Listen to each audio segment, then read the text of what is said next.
Russia থেকে ভারত, মাঝখানে সমুদ্র নয়, এবার রেলপথ। শুনতে অবিশ্বাস্য লাগলেও এরকমই একটা সম্ভাবনা সামনে এনেছে মস্কো। রাশিয়ার উপপ্রধানমন্ত্রী মারাত খুসনুলিন বলেছেন, ভারত মহাসাগর পর্যন্ত একটা রেল যোগাযোগের সম্ভাবনা খতিয়ে দেখা উচিত। তার কথায়, বসফরাস প্রণালী এবং হরমুজ প্রণালীর মতো গুরুত্বপূর্ণ জলপথে ঝুঁকি বাড়লে বিকল্প স্থলপথ তৈরি করা প্রয়োজন। আর সেই বিকল্প পথে তুর্কমেনিস্তান, ইরান, আফগানিস্তান এবং পাকিস্তানকে যুক্ত করার সম্ভাবনাও উড়িয়ে দেওয়া যাচ্ছে না।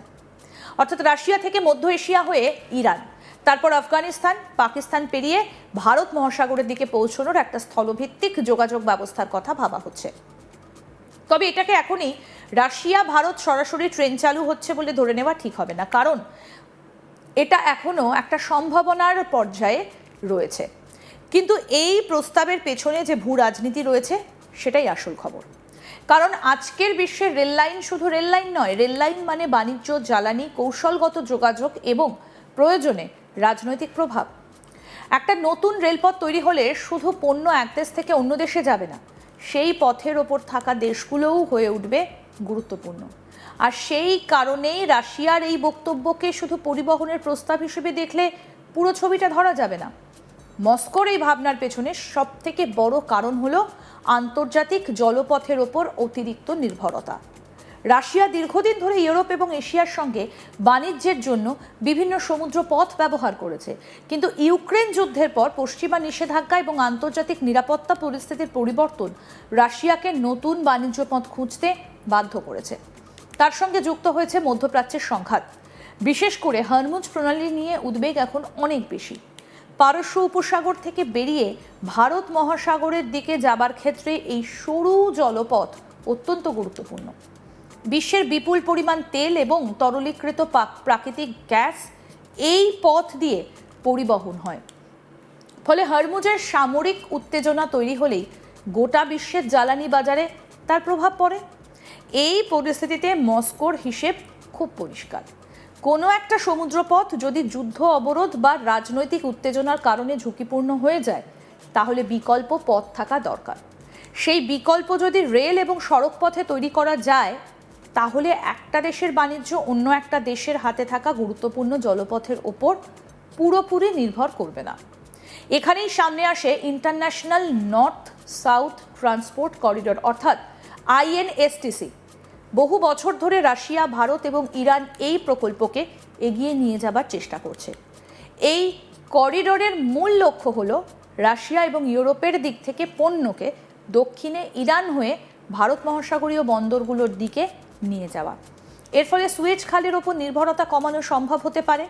এই করিডোরের মোট পরিকল্পিত দৈর্ঘ্য প্রায় ৭,২০০ কিলোমিটার এবং এতে রেল, সড়ক এবং সমুদ্রপথ মিলিয়ে একটা বহুমুখী যোগাযোগের ব্যবস্থা তৈরি হওয়ার কথা। অর্থাৎ রাশিয়ার নতুন প্রস্তাব সম্পূর্ণ আকাশ থেকে পড়া কোনো ধারণা নয়, বরং বহু বছর ধরে চলা একটা বড় যোগাযোগ পরিকল্পনার সঙ্গে এর যোগ রয়েছে। এর প্রমাণও পাওয়া যাচ্ছে। রাশিয়া থেকে ভারতমুখী পণ্য ইতিমধ্যে ইরান পর্যন্ত রেলপথে পৌঁছেছে। 2022 সালে রাশিয়া থেকে একটা মালবাহী ট্রেন তুর্কমেনিস্তান হয়ে ইরানে ঢুকেছিল। সেই ট্রেনে ছিল 39টা কন্টেনার।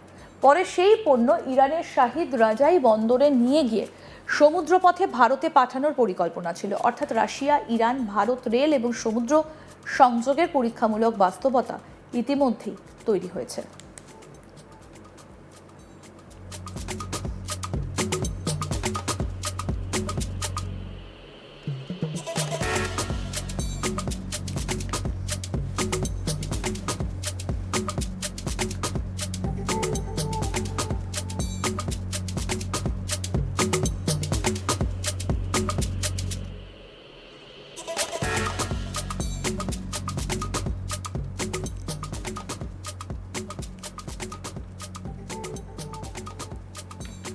এখন মস্কোর নতুন ভাবনা হলো, কেন শুধু ইরান পর্যন্ত রেল যোগাযোগ থাকবে, কেন আরও দক্ষিণে ভারত মহাসাগর পর্যন্ত স্থলভিত্তিক যোগাযোগের সম্ভাবনা খতিয়ে দেখা হবে না?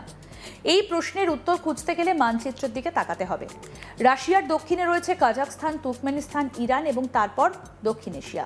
ফলে এশিয়া থেকে দক্ষিণ এশিয়াকে রেলপথে যুক্ত করার ধারণা নতুন নয়। ইতিমধ্যেই মধ্য এশিয়ার কয়েকটা দেশ আফগানিস্তান এবং পাকিস্তানের মাধ্যমে ভারত মহাসাগরের দিকে রেল যোগাযোগ বাড়ানোর চেষ্টা করছে।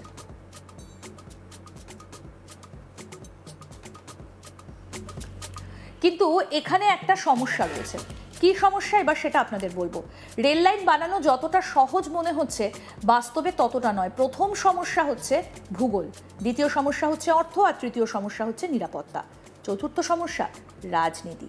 বিশেষ করে আফগানিস্তানের নাম সামনে আসতেই নিরাপত্তার প্রশ্ন উঠবে। আফগানিস্তানের ভৌগোলিক অবস্থান অত্যন্ত গুরুত্বপূর্ণ হলেও দেশটার রাজনৈতিক নিরাপত্তা পরিস্থিতি এখনও অস্থির। একটা আন্তর্জাতিক রেল করিডর চালু করতে হলে শুধুমাত্র রেল লাইন বসালেই হবে না। ট্রেনের নিরাপত্তা, সীমান্ত ব্যবস্থাপনা, কাস্টমস, পণ্য পরীক্ষা, বিমা রক্ষণাবেক্ষণ সব কিছুর জন্য স্থায়ী ব্যবস্থা প্রয়োজন। তারপর রয়েছে পাকিস্তান। রাশিয়া যদি সত্যিই ভারত মহাসাগর পর্যন্ত স্থলপথে পৌঁছতে চায় এবং সেই পথে পাকিস্তানকে ব্যবহার করে, তাহলে এটা অত্যন্ত গুরুত্বপূর্ণ ভূরাজনৈতিক পরিবর্তনও হতে পারে।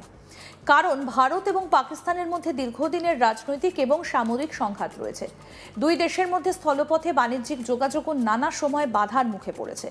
তাহলে কি রাশিয়ার প্রস্তাব বাস্তবে ভারত এবং পাকিস্তানকে একটা বড় বাণিজ্যিক রেল নেটওয়ার্ক যুক্ত করতে পারে? এই প্রশ্নের উত্তর এখনই দেওয়া সম্ভব নয়, তবে সম্ভাবনাটা নিজেই গুরুত্বপূর্ণ। কারণ অর্থনীতি অনেক সময় রাজনীতিকে নতুন হিসেব করতে বাধ্য করে। যদি রাশিয়া, মধ্য এশিয়া, ইরান, পাকিস্তান এবং ভারতকে একটা বড় বাণিজ্য পথের সঙ্গে যুক্ত করা যায়, তাহলে প্রত্যেক দেশের কাছে সেই রুটের মূল্য বাড়বে। কিন্তু ভারত সরাসরি পাকিস্তানের মধ্যে দিয়ে এই ধরনের করিডোরে যুক্ত হবে কিনা সেটা সব থেকে বড় প্রশ্ন। ভারতের জন্য ইরান হয়ে ভারত মহাসাগরে পৌঁছানোর একটা বিকল্প পথ ইতিমধ্যেই রয়েছে। চাবাহার বন্দর সেই কৌশলের একটা গুরুত্বপূর্ণ অংশ। পাকিস্তানকে এড়িয়ে ভারত, ইরান, মধ্য এশিয়া সংযোগ তৈরি করার ক্ষেত্রেও চাবাহারের গুরুত্ব রয়েছে। তাহলে পাকিস্তানকে নিয়ে রাশিয়ার এই প্রস্তাব কেন?